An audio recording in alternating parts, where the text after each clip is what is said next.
स्वागत है आपका प्रियंका's डायरी में। आज हम बात कर रहे हैं डॉक्टर उर्मिला मीणा से। ये पीएचडी है समाज शास्त्र में। मैम, दिल से शिक्षक की सीरीज में आपका स्वागत है। आपका परिचय देते हुए हम आपके विषय को जानना चाहेंगे। मेरा नाम डॉक्टर उर्मिला मीणा है।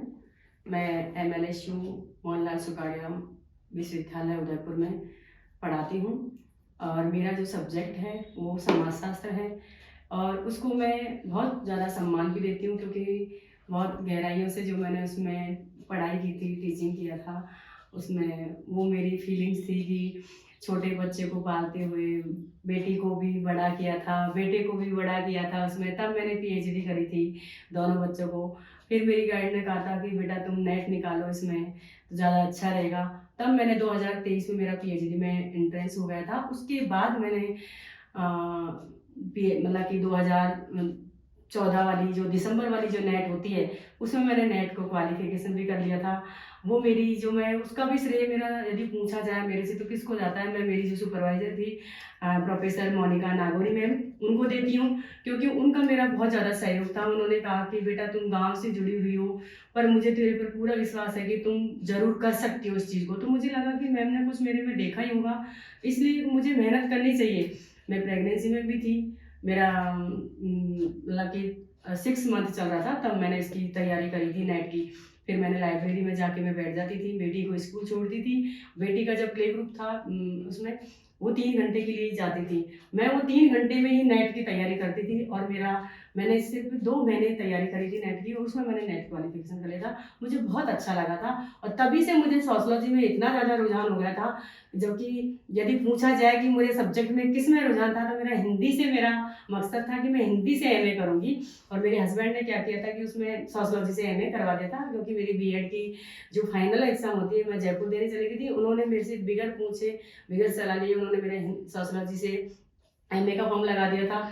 जब मैंने नेट निकाली तब मेरा जब बहुत ज़्यादा अब मेरे से कोई पूछा जाए कि तुम्हें सबसे ज़्यादा क्या लगता है तो मैं यही कहूँगी कि मुझे ज़्यादा अच्छा मेरा समाजशास्त्र सब्जेक्ट ज़्यादा बहुत अच्छा लगता है। जबकि हिंदी से मेरा ऐसा नहीं है, मेरा मकसद था। फिर भी मैंने जैसे ही मेरी पीएचडी डिग्री हुई थी 2018 में, उसी के तुरंत बाद ही मैंने हिंदी कोटा ओपन से हिंदी में एमए कर लिया। अब आपका विषय समाजशास्त्र है तो हमें समाजशास्त्र के बारे में बताएं, क्योंकि समाज को किस तरीके से आप देखती हैं, किस तरीके से बच्चों को पढ़ाती हैं, किस तरीके से अपने टीचिंग में समाजशास्त्र को जोड़ देती हैं।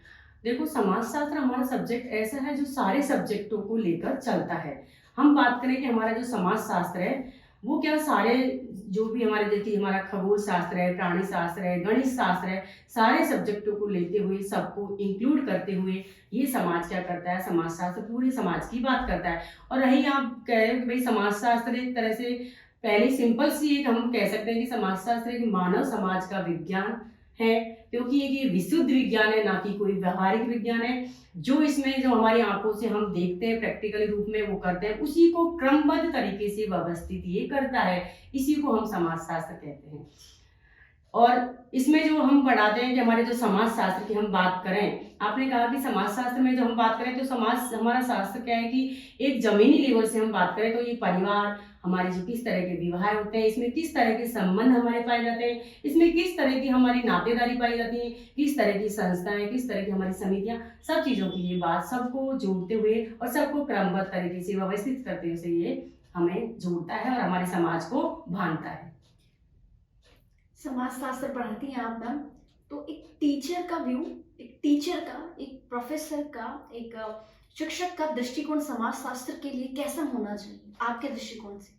आपने कहा कि भाई टीचर का एक दृष्टिकोण देखो, जब टीचिंग करते हुए हम पढ़ाते हैं तो हमें एक टीचर की तरह एक हम शिक्षा देते हैं बच्चों को। पर जब हम समाज की लेवल की जो बात करते हैं तो हम छोटी छोटी बातों को उनके छोटे छोटे एग्जाम्पल देते हुए हमें बच्चों को समझाना चाहिए कि समाज क्या है, कि समाज को हम किस तरह से डिफाइन करेंगे, कि समाज हमारा क्या है, कि समाज एक समाज क्या होता है, समाज तो विस्तृत रूप होता है, पर हम उसमें कम्युनिटी को लेते हैं कि समुदाय। समुदाय में क्या होता है कि हमारी जो वी फीलिंग की भावना आती है, जिसमें हमारा आत्मीयपन, अपनापन जिसमें दिखता हो, और उसमें जो रिलेशंस हैं, उसमें हमारे रिलेशंस होते हैं, प्राथमिक संबंध, द्वितीयक संबंध, तृतीयक संबंध। जबकि समाजशास्त्र कहता है कि सारे संबंधों की बात करता है। पर जब हम जो जमीनी लेवल से बात करेंगे कि हमारे जो प्राथमिक संबंध, जो वी फीलिंग की बात करते हैं, हम की भावना की, तो वो कहाँ से उत्पन्न होती है? हमारे परिवार से हमें देखने को मिलती है। और वो हमारे कहाँ से? हमारे जो रक्त संबंधी होते हैं, उनसे हमें ये ज़्यादा देखने को मिलती है।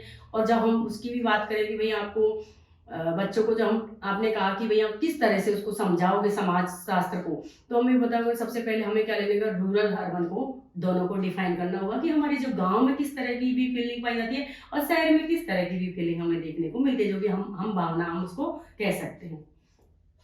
मैम, समाज शास्त्र में भी आपने बताया विवाह संबंधी बातें भी आती हैं, तो अगर आज की जनरेशन्स के साथ, आज की युवा पीढ़ी के साथ हम समाज शास्त्र को विवाह से जोड़े, तो अब उसमें आपके क्या विचार रहेंगे?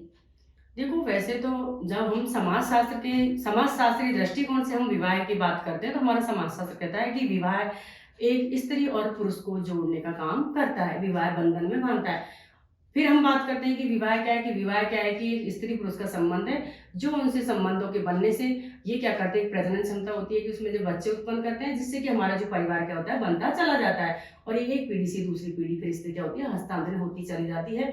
तो इसमें जो विवाह का आपने कहा था कि आज की पीढ़ी के हम साथ किस तरह से जोड़ सकते हैं विवाह को, क्योंकि आज हमारा समाज शास्त्र कहता है कि हमें चेंज भी होना है, हमें सोशल चेंज किस तरह से करना है, कि सामाजिक परिवर्तन किस तरह से हमें बढ़ाना है, उसमें भी हम जाएंगे। तो हमारा जो समाज कहता है कि हमारे विवाह में कि हमारे जो मन मुटाव नहीं होना चाहिए, ये क्या है, आत्मीयता को बांधता है। विवाह क्या करता है, हमारे परिवारों को संगठित करता है, जोड़ता है, और उसमें जो हमारे जो परिवार में जो भी संबंध बनते हैं, उनको क्या करता है, बढ़ावा देता है। इसलिए विवाह आप कह सकते हैं कि हमारे क्या एक समाज की क्या है, संस्थाएं हैं। इसको हम संस्था रूप में, परिवार है, विवाह है, नातेदारी है, समिति है, संस्था, ये सारी क्या है, हमारे समाज को जोड़ती है। विवाह समाज को जोड़ती है। हाँ। और आजकल देखा भी जा रहा है कि विवाह से काफी लोगों का, नव युवकों का, युवतियों का, आज की जनरेशन का मन थोड़ा सा भटका हुआ है, तो आप उन्हें किस तरीके से सलाह देंगी समाज शास्त्र के दृष्टिकोण से? भाई, समाज शास्त्र के दृष्टिकोण से हम उनको सलाह देंगे कि जैसे कि हमारे जो विवाह की आजकल जो प्रेम विवाह भी बहुत ज़्यादा, हमारा समाज शास्त्र में भी जो विवाह के हम प्रकार पढ़ते हैं, तो उसमें जो हमारे जो 8 प्रकार के विवाह बताए गए हैं, तो उसमें जो प्रेम विवाह हमारे पहले पाया था, और अभी भी हम देख रहे हैं तो लोग आजकल नवयुवक जो प्रेम विवाह की तरफ ज़्यादा रुझान रखते हैं। प्रेम विवाह का मतलब ये नहीं है कि आप अदर कास्ट से हो या खुद की कास्ट से हो, अदर कास्ट को ही लोग प्रेम विवाह अधिकतर ज़्यादा अहमियत देते हैं, इन्होंने प्रेम विवाह किया है, जबकि अपन खुद की जाति में भी अपन प्रेम विवाह कर सकते हैं, जरूरी नहीं है। इसमें क्या होता है कि विवाह का मतलब होता है कि हमारे दो लोगों का मेल मिलाप अच्छे से होना चाहिए। दो आजकल मनमुटाव ज्यादा देखा जा रहा है मनमुटाव, शादियों का। शादियों का जो मनमुटाव है वो रही कि आज की हमारा सामाजिक परिवर्तन इतना चेंज है, तो उसमें हम विवाह को नहीं ले सकते, क्योंकि एक समय भी ऐसा आता है, एक परिस्थिति भी हो सकती है कि उसके क्या होता है कि विवाह विच्छेद भी हमें देखने को मिलते हैं। उसमें हम प्रेम विवाह को किस तरह से नहीं जोड़ सकते। हो सकता है कि कोई परिवार की कोई ऐसी परिस्थिति रही हो, या परिवार के लोग उनको जो प्रेम विवाह उन्होंने किया है वो लोग उनसे खुश नहीं हो, तो उन लोगों में भी सोशल डिस्टेंस बढ़ जाती है, सामाजिक दूरीपन आ जाता है, तो वो विवाह विच्छेद होते चले जाते हैं। जबकि हम प्रेम विवाह होता है जो दो लोगों की सहमति से होता है, ना कि पूरे परिवार की सहमति से। भाई, प्रेम विवाह हमको उसको थोड़ी ना कहेंगे कि जो पूरी परिवार की सहमति से हुआ है, वो तो सबकी सहमति से हुआ है। फिर वो तो यदि जो प्रेम विवाह होता है तो दो लोगों की, जो एक लड़का या लड़की की सहमति से होता है, वही हम मानते हैं प्रेम विवाह। तो जो प्रेम विवाह को जो अब चेंज देखने को मिलता है, इसमें क्या होता है कि हम पर्टिकुलर कोई ये नहीं कह सकते कि भाई कि जो इसमें जो विवाह विच्छेद, मतलब अपन कह सकते हैं तलाक भी बहुत ज्यादा देखने को मिलते हैं, तो ये नॉर्मली जो विवाह होते हैं उनमें भी हम देख सकते हैं। आज की हमारी जो घटना है, इस तरह की परिस्थिति हो सकती है, या कोई मानसिक तनाव भी हो सकता है, या कोई घर की संबंधी बात होती है, या आसपास का जो वहाँ का जो माहौल है वो किस तरह के लोगों को उनको नजरिए से दिखता है, ये बहुत सारी उनके सामने बहुत सारी समस्या होती है, तो उसकी वजह से भी विवाह विच्छेद हो सकता है। ये हम नहीं कह सकते कि पर्टिकुलर कि भाई कि प्रेम विवाह की वजह से ही लोगों के विवाह नहीं, ऐसा तो नहीं होना चाहिए। समाज शास्त्रीय दृष्टिकोण से आप समाज में क्या क्या विसंगतियां, क्या क्या प्रॉब्लम्स देखते हैं? समाज शास्त्र दृष्टिकोण से हमारे समाज में बहुत सारे हैं कि जैसे कि आजकल जो आसपास का जो माहौल है, हम पहले की बात करें और अब आधुनिकता की बात करें, उसमें भी हमें बहुत ज़्यादा डिफरेंस देखने को मिलता है। जैसे पहले के लोगों में जो मैंने पहले भी बोला था कि हमारी जो हम की जो भावना थी वो बहुत ज़्यादा देखने को मिलती थी, और आज की हम युग की बात करें, उसमें क्या है कि हमारे हम की जो भावना है, शहर में और गाँव में दोनों में ही हमें अंतर है। इसको मैम ऐसा भी जा सकता है क्या कि पहले जो परिवार होता था वो पूरा गांव या एक मोहल्ला पूरा परिवार होता था, और आज एक ही घर में बहुत परिवार है। हम की मैं भावना जो पहले ज्यादा हुआ करती थी अब कम होने लग अब गई। ये जो कम होती जा रही है, हमारी जो हम की जो भावना है, अभी हम गाँव और शहर की जो बात करें, गाँव में क्या होता है कि अभी भी थोड़ी बहुत कोई यदि कोई बीमारी हो जाती है या कोई दुर्घटना हो जाती है, तो आस-पड़ोस के लोग अभी भी थोड़ा बहुत जहाँ हम करते हैं कि रीफ फीलिंग की जो भावना हमें गाँव में ज़्यादा देखने को मिलती है, ना कि शहरों में। इसका रीज़न है कि शहरों में लोग क्या होते हैं कि हमारे अपने-अपने ऑक्यूपेशन जो व्यवसाय है, उनसे जुड़े हुए होते हैं, जबकि गाँव में लोग क्या होते हैं खेती से, अपने पशुपालन से और अपने व्यवसायों से सब तरह के जो हमारे वहाँ पे काम देखने को मिलते हैं। तो गाँव में क्या होता है कि हमारे हम की भावनाएँ जो ज़्यादा देखने को ज्यादा मिलती है। देखने को इसका मिलती रीज़न है कि एक तो है कि हमारे जो गाँव में आस-पड़ोस के माहौल का उनको सब लोगों को एहसास रहता है, सबका व्यवहार को वो आपस में जान चुके होते हैं, सबके नाम से उनके रिश्तेदारों को तक वो लोग जानते हैं। जबकि शहरों में क्या होता है कि जो हम की जो भावना है, शहरों में अपने परिवार के अलावा पड़ोस के परिवार का ये पता नहीं होता है कि इसका गाँव, इसका पता, ये कहाँ का है, कहाँ का रहने वाला नहीं है, और उसको ये भी नहीं पता कि इसके जो मेंबर हैं, इसमें कितने सदस्य हैं, ये कहाँ जाते हैं, कहाँ नहीं जाते। ये महीने भर, 2 महीने तक तो यही सॉल्यूशन में चलता रहता है कि हम आके अभी शिफ्ट हुए हैं, ये पता नहीं कौन है, कैसे लोग होंगे, हम कैसे इनके हमारे बच्चे बात भी बाहर करें। खेलते हैं, कैसे हम बात करें। जबकि गाँव में लोगों को क्या होता है, फटाक से वो अपने 2 मिनट में ही अपना रिश्ता जोड़ लेते हैं। तो इस तरह की जो हम की जो भावना है वो गाँव के लोगों में, जो गाँव के लोग जो शहरों में भी जाते हैं ना, उनमें भी हम की भावना तुरंत अपन कैच कर सकते हैं कि ये हाँ। गाँव के लोग हैं, और शहर के लोगों को अपन सोचते हैं हाँ कि इसको इंटरेस्ट ही नहीं है कि हमें बात करने में। इस तरह से हम वरना इनको अलग-अलग। तो मेरा जो कहने का मतलब कि हमारा जो समाज शास्त्र है, जो हमारा जो रूरल सोशियोलॉजी भी हमारा इसमें आता है, ग्रामीण समाज शास्त्र में, तो वो भी ये क्या कहता है कि हमारा जो समाज शास्त्र में जो भी अध्ययन हुए हैं, वो भी हमारे जो ग्रामीण समाज शास्त्र से ज़्यादा होते हैं। मैम समाजशास्त्र से इतर मैं एक सवाल लेना चाहूंगी। आप टीचर हैं, आप शिक्षिका हैं, आपने बच्चों को काफी पढ़ा है, तो क्या कभी ऐसे कोई बच्चे, ऐसे विद्यार्थी आपके संपर्क में आए जिनको आपने पर्सनल स्टेटस पे जाके, व्यक्तिगत रूप से जाकर कोई मदद करी हो? किस तरीके से आपके अनुभव में वो शामिल हुए हो? ऐसी बात देखो, हम जब पढ़ाते हैं क्लास में, तो हमारी भी जो हमें BA first year, second year, third year, MA को भी मैंने पढ़ाया है। तो जब हम पढ़ाते हैं तो हमारे क्या होता है कि जैसे ही बच्चे आते हैं, हम भी बच्चों का रुझान देखते हैं क्लास में कि बच्चे किस तरह का है।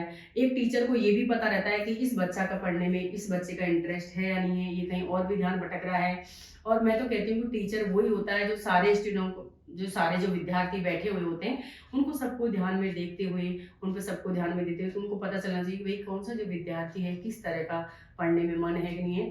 तो जो विद्यार्थी पढ़ने में उसका रुझान रहता है, वो क्या करता है कि क्लास में एक तो रेगुलर भी आएगा, रेगुलर बना रहता है। फिर उससे क्या होता है कि वो हमसे क्वेश्चन भी करता है, हमसे शेयर भी करता है कि मैम ये हमें समझ नहीं आ रहा है। तो हम उसको अच्छे से भी समझाते हैं। जब हमारा जो उस विद्यार्थी के प्रति अपने आप ही हमारा रुझान बढ़ता चला जाता है कि हमें पता है कि बच्चे बहुत ज़्यादा इंटरेस्ट से हमें पढ़ते हैं, तो हमें भी खुशी होती है।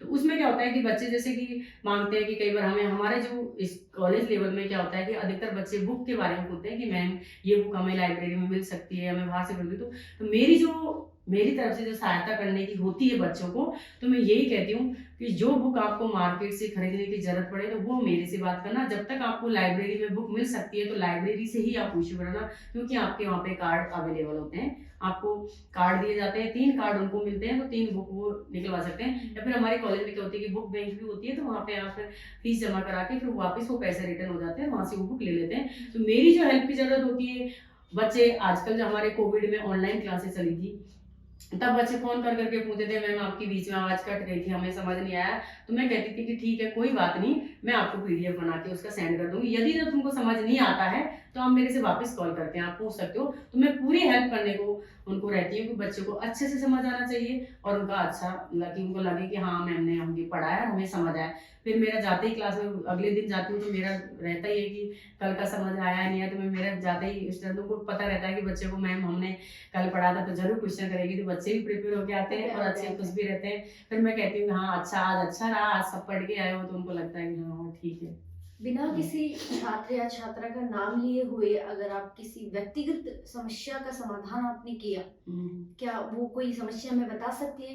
क्योंकि हम जानना चाहते हैं कि किस तरीके की समस्याएं बच्चे फेस करते हैं, कि एक एज ग्रुप के साथ, एक सब्जेक्ट बेस के साथ किस तरह की समस्या उनके पास आती है और किस तरीके से आप उन्हें सॉल्व करती हैं? देखो, जब बच्चे हमारे आते हैं विद्यार्थी, तो हमें ये टीचर को एक ये पता होना चाहिए कि इस बच्चे का दिमाग कितना पढ़ने में है या नहीं है, पहली बात। और उसको हमारी जो सोशियोलॉजी के जो शब्द हैं, कुछ कुछ ऐसे होते हैं कि वो समझ में जल्दी से नहीं आते हैं और बच्चे उनको बोल भी नहीं पाते कि मैम, वो लिखने में ही रह जाते हैं कि हाँ हमने लिख लिया है, मैंने बोल दिया। तो फिर मैं उनसे पूछती हूँ कि तुम्हें ये समझ आया कि इसका अर्थ क्या होता है? तो वो कहते हैं कि नहीं मैम। फिर मैं बोलती हूँ भाई क्यों नहीं पूछा तुमने?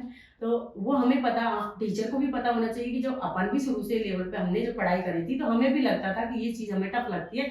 तो जो मेरे हिसाब से जो मुझे टफ लगती थी, मैं उनको क्या करती थी, पहले से ही प्रिपेयर रहती हूँ कि भाई ये चीज़ तो मुझे उनको अच्छे से समझानी है, क्योंकि मुझे जब जितनी दिक्कत आई थी समझने में, तो बच्चों को भी वो फेस होता होगा।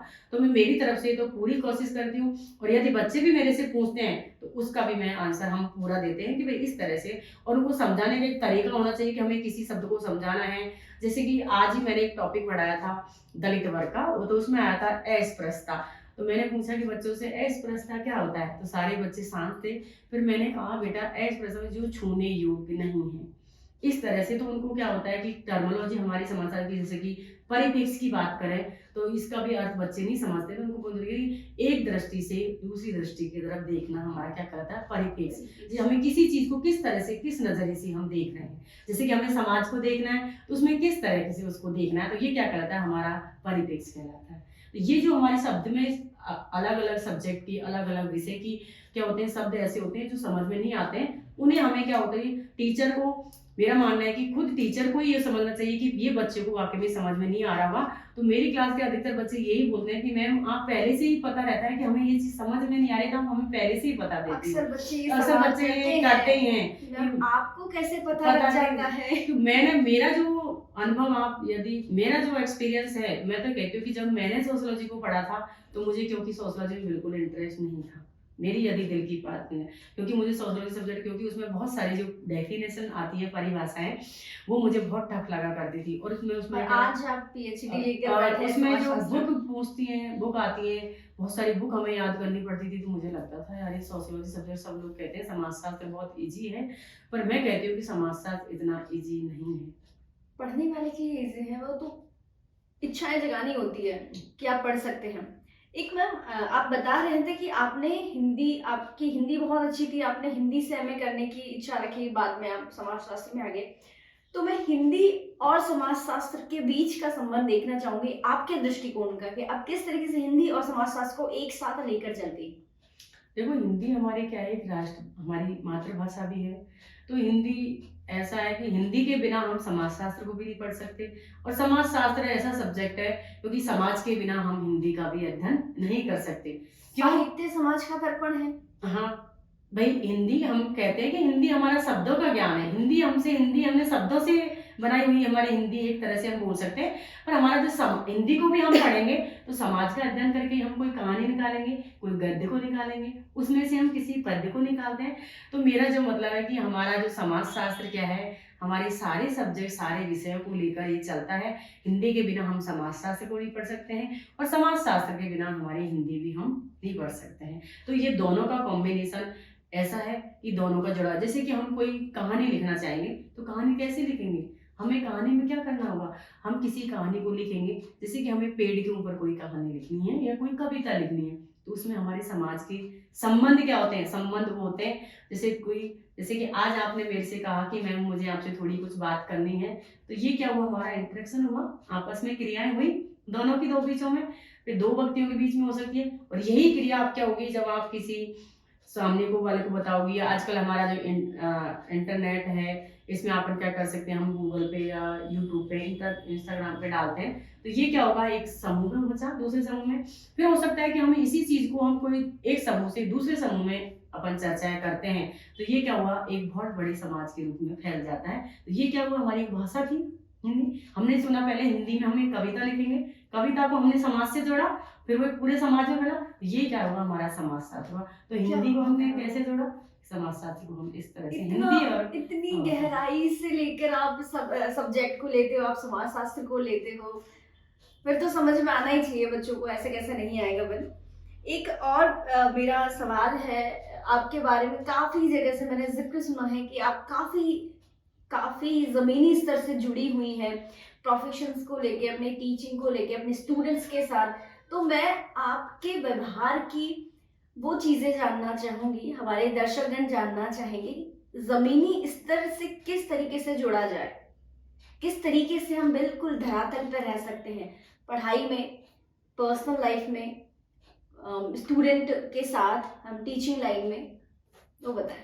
देखो अपन इस बात को ऐसे ही कर सकते हैं कि हमें टीचर को तो सबसे ज़्यादा पहले विद्यार्थी से इस तरह से व्यवहार रखना चाहिए कि उसको यही बच्चों को हमें ये फेस नहीं करना चाहिए कि एक टीचर का जो व्यवहार ऐसा नॉर्मल होना चाहिए कि हर बच्चा हमसे क्वेश्चन क्लास में कर सके, पहला बात तो। और जमीनी जो लेवल से जुड़ा हुआ होता है उस टीचर का व्यवहार ज़्यादा अच्छा रहता है। जो हाई लेवल का होता है तो उसका क्या थोड़ा स्टाइल, हाव भाव वो ज़्यादा अच्छे होते हैं। और मैं कहती हूँ कि जब विद्यार्थियों को पढ़ाओ तो एक्सप्रेशन भी हमारे होने चाहिए, हमारे हाव भाव भी होने चाहिए, पर उस हाव भाव में हमारा ऐसा होना चाहिए व्यवहार में कि एक लगना चाहिए कि हाँ कि भाई एक विद्यार्थी जो हमसे पूछ रहा है कि वो बेझिझक हमसे क्वेश्चन कर सके। वो एक टीचर के व्यवहार के ऊपर डिपेंड करता है कि आप किस तरह से बच्चे को पढ़ा रहे हो। अधिकतर जो बच्चे में हमसे मेरे से जो क्लास में क्वेश्चन करते हैं कि मैम आपसे हमें बेझिझक करने में, क्वेश्चन करने में बेझिझक रहते हैं। और अभी भी आपको लगता होगा कि भाई कि मैं ज़्यादा मेरा व्यवहार के बारे में, मैंने लास्ट ईयर जो मेरे फर्स्ट ईयर के स्टूडेंट अब सेकंड ईयर में गए हुए हैं, उनकी जो भी कोई क्लास खाली होती है तो उनको पता है कि मेरी 145 में नंबर में क्लास लगती है फर्स्ट ईयर की, तो वो क्लास में आते हैं। तो जबकि फर्स्ट ईयर के बच्चों को तो पता नहीं रहता है कि कौन सी क्लास के बच्चे। तो मैं कहती हूँ कि भाई तुम कमलकांत क्यों आए हो, गगन तुम क्यों आए हो मेरी क्लास में, आप तो सेकंड ईयर के सुनने के लिए आ तो वो कहते हैं कि मैम जो हमने आपसे सीखा था, हमने आपसे जो पढ़ा था वो हमें अब वो टीचर हमें नहीं दे रही, क्यों आपने हमारी क्लास क्यों नहीं ली है। मैंने कहा कि बेटा इस बार मुझे फर्स्ट ईयर और थर्ड ईयर क्लास मिली है, सेकंड ईयर की क्लास नहीं दी है। आपको फिर भी कोई दिक्कत हो सेकंड ईयर के सब्जेक्ट में, मतलब सेकंड ईयर में कोई भी दोनों सब्जेक्ट में, दो हमारे सिलेबस चलते हैं, दो पार्ट, एक फर्स्ट पेपर और सेकंड पेपर, तो आपको दोनों पेपरों में कोई प्रॉब्लम हो तो आप मेरे से शेयर करना। जो मेरे जो पहले जो पुराने स्टूडेंट है वो मुझे आज भी कॉल करते हैं, फ़ोन करते हैं, तो मुझे अच्छा लगता है कि हाँ मेरे में कुछ होगा, इसलिए मुझे बच्चे फ़ोन करते हैं। और मेरे से जो बनती है, मेरे से जो समझाने का जो मेरे से कर पाती हूँ, मैं बिल्कुल एकदम मैं उनको एकदम एक छोटे से एग्जाम्पल से बड़े एग्जाम्पल तक समझाने की कोशिश करती हूँ हर चीज़ को।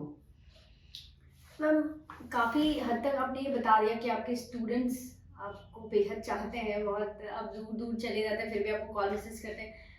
बहुत बारीकी स्तर पे आप किस तरीके से स्टूडेंट्स के साथ रहती हैं? अधिकतर क्या होता है कि जो हमारे हाई लेवल जो फैमिली है उनके बच्चों का रंग रूप, मतलब कि एक तरह का उनका दृष्टिकोण, एक बोलने का नज़रिया वो अलग होता है।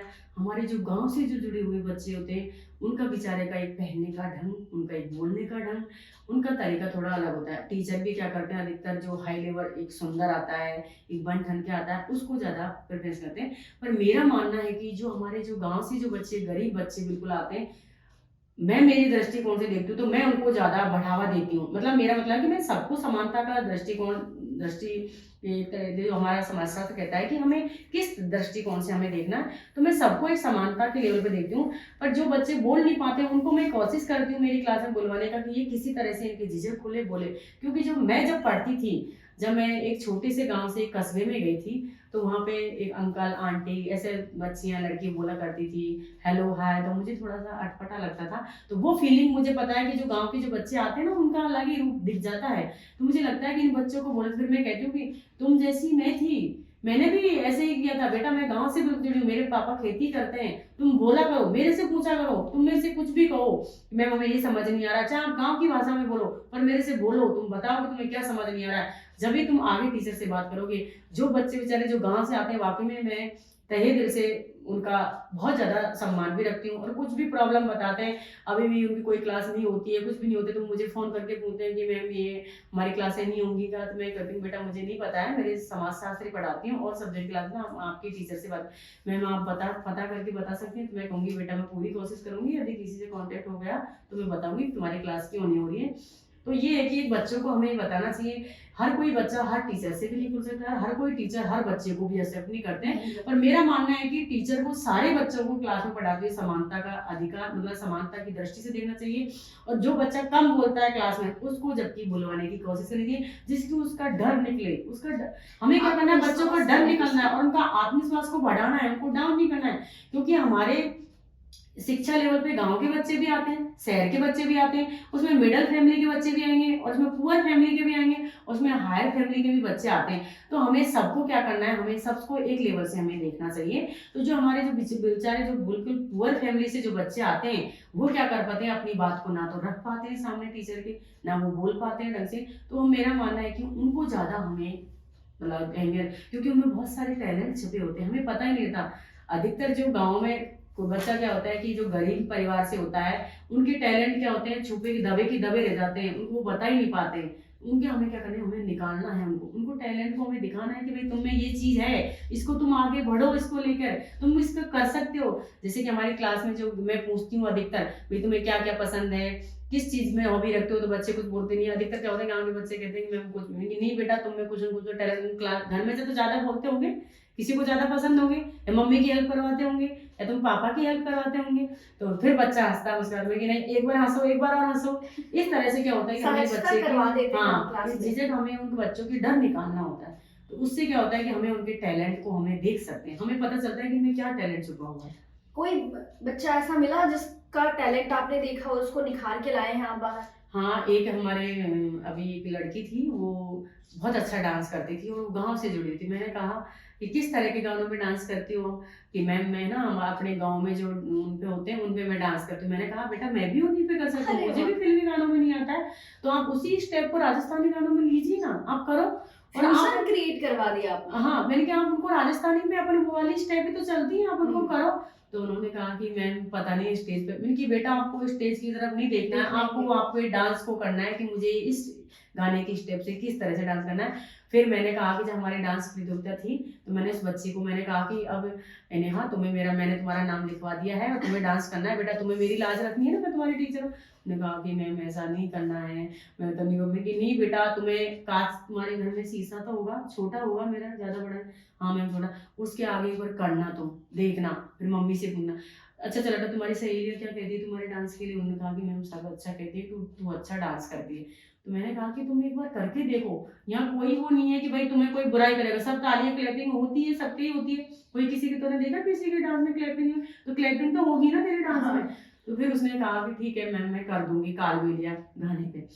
उसने कालबेलिया गाने पे जब डांस किया था, जो इतना अच्छा डांस था, वाकई में हम देख के रूबरू हो गए। उसको फर्स्ट प्राइज उसी लड़की को मिला। क्या बात तो है! ये टैलेंट हमें क्या होता है कि बच्चे के साथ हमें जुड़ना होता है, और उनके बच्चे को टैलेंट को हमें देखना, उसको निकालना हमारी टीचर की एक जिम्मेदारी होती है कि हमें किस तरह से उनको किस तरह से बच्चे को समझाना है, और किस तरह से एक बच्चे को स्टेज पे कविता बोलने के लिए भी एक टीचर का सहयोग होता है, क्योंकि वो शुरू में नहीं बोल पाता है, उनके पास आत्मविश्वास ही नहीं होता है। तो उनको क्या हमें बोलना होगा कि बेटा उसमें कोई कुछ दिक्कत नहीं है, आपको किस तरह से ये इसमें क्या होता है कि परिवार का सबसे पहले माता पिता का, और फिर दूसरा तो उनका माता पिता के बराबर सहयोग टीचर का होता है। तो अधिकतर जो टैलेंट जो टीचर ही निकाल पाते हैं, तो वो क्या होता है, मैं तो मानती हूँ कि मेरा की जो अध्यापक अध्यापिका होती है वही ज्यादा सहयोग कर सकती है इसमें। मतलब उस बच्ची के साथ आपने बात करी, उसका टैलेंट बाहर निकाला, और फिर वो कालबेलिया पे इतना अच्छा डांस किया कि फर्स्ट प्राइज लेकर आ गई। आपने भी एक बार बात करी कि गरीब बच्चे, तो मैं ये जानना चाहूंगी कि किस स्तर तक के, क्योंकि गरीब बहुत गरीब हैं, अमीर बहुत अमीर है, तो हम ये देखना, आप ये बताएं कि किस तरीके के, किस स्तर की गरीबी आजकल के बच्चे महसूस करते हैं, फिर भी वो पढ़ने आते हैं। देखो आज हमारे हमारा जो समाज शास्त्र की हम बात करें ना, हमारा समाज क्या है, विविधता का रूप लिए हुए है। उसमें सब तरह के रंग बिरंगे, सब तरह के हमारे जो फैशन, सब तरह की जो हमारे रीति रिवाज हैं, सब तरह का खान पान, सब तरह की वेशभूषाएं हम देख सकते हैं। तो एक एक अपन कहते हैं ना कि हमारा ड्रेस कोड, एक हमारा व्यवहार, एक हमारा शरीर का जो एक्सप्रेशन, हमारे हाव भाव, उनसे ही पता चल जाता है कि गरीब कौन है और अमीर कौन है। जो गरीब बच्चे होते हैं वो बेचारे उनको उन्होंने गरीबी देखी है और वो वाकई में बहुत पढ़ना चाहते हैं, पर एक क्या होता है कि टीचर को हम यही नहीं समझ पाते कि इस बच्चे में, इसके मन में क्या है, ये क्या करना चाहता है।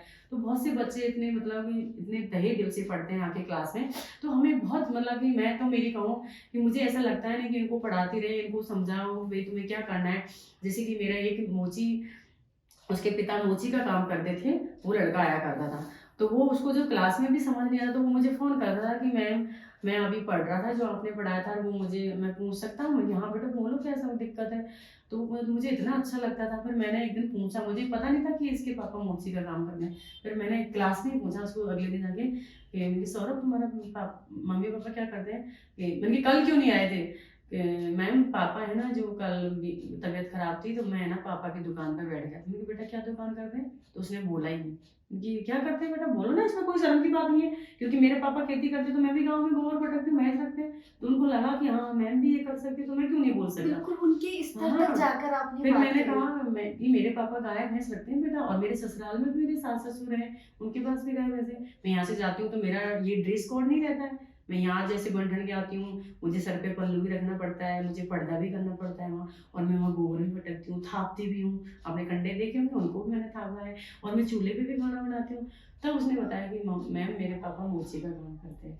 तो मैंने कहा बेटा आपको भी आता है? हाँ मैम, मुझे पापा ने ना 10th पास करके उसके बाद ही सिखा दिया था, तो जब पापा कभी कहीं चले जाते हैं तो मैं कर लेता हूँ।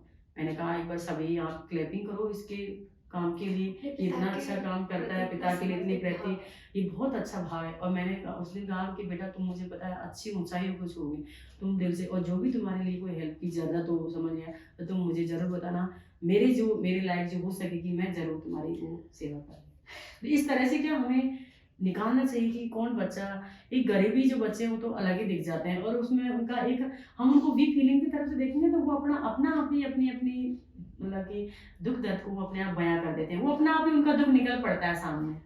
मुझे लगता है दिल शिक्षक की सीरीज में आपके जैसे टीचर्स का होना बहुत ज़्यादा ज़रूरी है। और अभी ये जो वाकया मैंने सुना, मतलब निश्चित रूप से मेरी ना ऐसे आंखें भर आई कि इतने इस स्तर के बच्चों के साथ आप डील करती हैं, आप उनसे मिलती हैं, आप उनके साथ बात करती हैं, उनको मोटिवेट करती हैं, उनका आत्मविश्वास बढ़ाती हैं। आप जैसे शिक्षकों की बहुत आवश्यकता है इस देश को। दिल से शिक्षक जो आप हैं, बहुत अच्छा लगा मैम। एक आदर्श शिक्षक की मैं परिभाषा जानना चाहूंगी आपसे कि आप आदर्श शिक्षक किसको मानती हैं? आदर्श शिक्षक किस तरीके का होना चाहिए?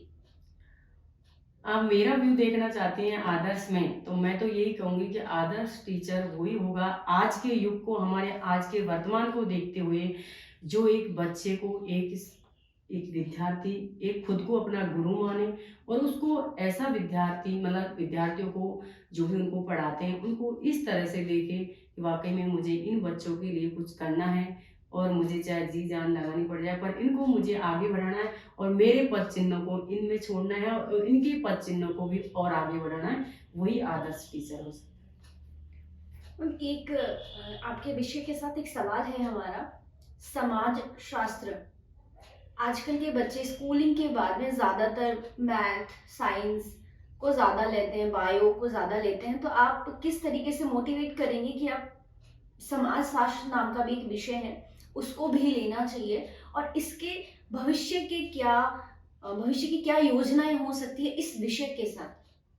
देखो, ये तो समाजशास्त्र तो हमारे स्कूल लेवल पे ही चलता है, 11वीं 12वीं में भी, और हमारा जो कॉलेज लेवल पे भी बहुत ज़्यादा है, और इसमें ऐसी बात नहीं है कि समाजशास्त्र विषय को लोग पसंद नहीं करते हैं। पर मेरा जो मानना है कि हम जिसने समाजशास्त्र को पढ़ा है वो समाज के संबंधों को अच्छे से जानेगा, वो समाज के रूप को अच्छे से जानेगा, वो हमारे जो रिलेशंस क्यों बिगड़ते हैं, क्योंकि जिसने हिंदी और समाज को नहीं जोड़ा है वो समाज को नहीं बना सकता। इसलिए मेरा तो मानना है कि हमारे समाज शास्त्र को ज़्यादा इम्पोर्टेंट देने की, क्योंकि समाज शास्त्र एक ऐसा विषय है जो साइंस का, जो मैथ का, जो हमारे कह सकते हैं कि हमारे जो भूगोलिक, राजनीति विज्ञान का, ये सभी का वर्णन करते हुए सबको जोड़ता है। तो समाज शास्त्र के बिना तो और विषय हम पढ़ ही नहीं सकते, क्योंकि हम जब हमारे जो मैथमेटिक्स है, ये दो चरों की बात करेगा, एक और एक दो होते हैं। मैथ हमारा क्या कहता है, एक और एक दो होते हैं। और प्राणी शास्त्र, हमारे जो खगोल शास्त्र बात करता है कि हमारे जो नक्षत्र हैं, दिन रात कैसे बनते हैं, तो दिन रात कैसे बनते हैं, तो ये हमारा समाज क्या करता है, इनका सभी का अध्ययन करता है। तो समाज शास्त्र के बिना तो ये सारे हमारे विषय अधूरे रह जाएंगे। तो समाज शास्त्र को हमें सबसे आगे ही लाना होगा कि समाज को किस तरह से हमें इसको जोड़ना है। क्योंकि एक तरह से मैं कह सकती हूँ कि इस तरह से, क्योंकि समाज, हमारा समाज शास्त्र एक ऐसा विषय है जो सारे विषयों को लेकर चलता है। तो इसके बिना तो सारे विषय वैसे ही अधूरे रह जाएंगे। तो हमें समाज शास्त्र को तो आगे बढ़ाना है। इसको ये नहीं कहना है कि भाई कि किस तरह से, क्योंकि अभी भी बच्चे, हम बात करें हमारी जो क्लास में है, अभी मेरी क्लास में 93 बच्चे ए सेक्शन में हैं। क्योंकि हमारे डिवाइडेशन कैसे होता है कि ए से जो एम तक के बच्चे हैं वो ए सेक्शन में आते हैं, और एम से जो जेड तक के जो बच्चे हैं वो बी सेक्शन में जाते हैं। तो हमारे दो दो सेक्शन बने हुए हैं। क्योंकि समाज शास्त्र में जब आप सोचो कि समाज शास्त्र को हम कैसे कम मानते हैं, समाज शास्त्र में रुचि बच्चों की, तभी तो इतने लोग समाज शास्त्र को लेते हैं। और समाज शास्त्र में आगे का क्या फ्यूचर प्लान्स हो सकते हैं? समाज शास्त्र में देखो, हम जब इसको मॉडर्नाइजेशन, हमारे जो पोस्ट मॉडर्नली उत्तर आधुनिकता समाज शास्त्र भी चलता है। इसमें क्या है कि जो हमारा जो पहले के जो समाज शास्त्र, जो हमारे जो पुराने जो विचारक थे, फिर वो किस तरह से काम किया, तो उसमें हमारे समाज में किस तरह का चेंज हुआ है। जैसे कि हम ले सकते हैं कि हमारा जो पहले का जो परिवार था वो क्या था, हमारा संयुक्त जो फैमिली, जॉइंट फैमिली हम कह सकते हैं, वो पाई जाती थी। और अब का हम चेंज देखेंगे समाज में, तो क्या है, हमारे एकल परिवार हमें ज्यादा देखने को मिलते हैं। तो ये क्या है कि हमारे समाज में चेंज हम देखेंगे, तो ये अपना आप ही अलग समाज शास्त्र होता जाए। भाई समाज शास्त्र में चेंज देखेंगे हम। इसी तरह से हमारा जो विवाह पहले किस तरह के, उनमें रीति रिवाज किस तरह के थे, तो ये जो चेंज है, तो इसमें समाज का क्या होता है, आधुनिकता का रूप निखरता आता है, और हम समाज को इस तरह से आगे बढ़ा सकते हैं। समाज शास्त्र पढ़ने वाला विद्यार्थी अपने जीवन में भी सफल होता है, अपने करियर में भी सफल होता है, क्या हम ऐसा मान सकते हैं? हाँ, यस, क्यों नहीं मान सकते हम? क्योंकि जिस तरीके से टूटते हुए रिश्ते हम देखते हैं, जिस तरीके से विघटित परिवारों को हम देखते हैं, तो जिसने समाज को नहीं पढ़ा, जिसने समाज शास्त्र नहीं सीखी, तो कहीं ना कहीं वो लेक ऑफ पीस रह ही जाता है स्टूडेंट्स के माइंड में, पर्सन टू पर्सन कैरी करता है वो। देखो, समाज शास्त्र को पढ़ने से ही समाज शास्त्र, अपन मतलब कि जो समाज शास्त्र पढ़ता है वही समाज में, क्योंकि हमारा समाज तो हमारे समाजों के संबंधों से ही बन जाता है ना। तो हमारे पड़ता है, हाँ, उनमें हमें क्या, हमारे संबंधों को, हमारे आसपास के वातावरण को, हमारी जो गहराइयाँ, हमारे जो हाव भाव है व्यक्तियों के, उनको हमें पहचानना होता है। ये हमारा समाज शास्त्र क्या कहता है, हमारा समाज कहता है कि हमारे जो आसपास का वातावरण किस तरह का है, हमारे परिवार के संबंध किस तरह के हैं, हमारे परिवार में कितनी हम की भावना है, हमारे आसपास के लोगों का हमसे कितना आत्मीयता की भावना है, और हमारे जो आसपास के नहीं होकर हमारा जो पूरा समुदाय, कम्युनिटी है, उसमें कितना आत्मीयता की भावना हमें दिखनी होगी। ये क्या कहलाता है, एक समाज शास्त्र, मतलब कि एक समाज। तो ये समाज ही है, जरूरी नहीं है कि हमारे समाज शास्त्र को हम पढ़ें, क्योंकि समाज शास्त्र का कहने का, समाज शास्त्र हमारा विषय है, समाज क्या है, मनुष्य क्या है, सामाजिक प्राणी है। तो मनुष्य एक सामाजिक प्राणी होने के नाते हमारे समाज का, जो हम समाज में रहते हैं, उसके रिलेशंस को जानना, उनमें हमारे संबंधों को बढ़ावा देना, और उनमें जो संबंध, जो आपने कहा था कि ये विच्छेद ज्यादा हो रहे हैं, उनको विच्छेदों को हमें क्या करना है, कम करना है। उसमें हमें आत्मीयता लानी है, उनको हमें बल्कि ये बढ़ावा नहीं देना है कि आजकल हमें प्रेम विवाह की तरफ नहीं। हमारा जो परिवार क्या चाहता है, आपका परिवार सहमत है प्रेम विवाह से, तो आप करिए। आपका परिवार, आप कहिए कि भाई हम अलग अलग राय से हम रह सकते हैं कि हमारा जो रिलेशन तो बने रहेंगे, पर हम विवाह नहीं कर सकते हैं। इस तरह के भी रिलेशन तो बन ही सकते हैं, जरूरी थोड़ी ना है कि हम विवाह करके ही हम रिलेशन को बना सकते हैं। तो हमारा स्वस्थ संबंध भी स्थापित हो सकते हैं। तो घर परिवार है, आप रिश्तेदारी निभाइए। आप, हमारा समाज में क्या होता है, समाज शास्त्र में क्या होता है, हमारा परिवार है, जो है नातेदारी क्या है, एक रिश्तेदारों का एक रिश्ते से दूसरे रिश्ते को मानना ही तो हमारे नातेदारी। तो हम जरूरी थोड़ी ना कि विवाह के द्वारा ही रिश्तों को बांधा जाए।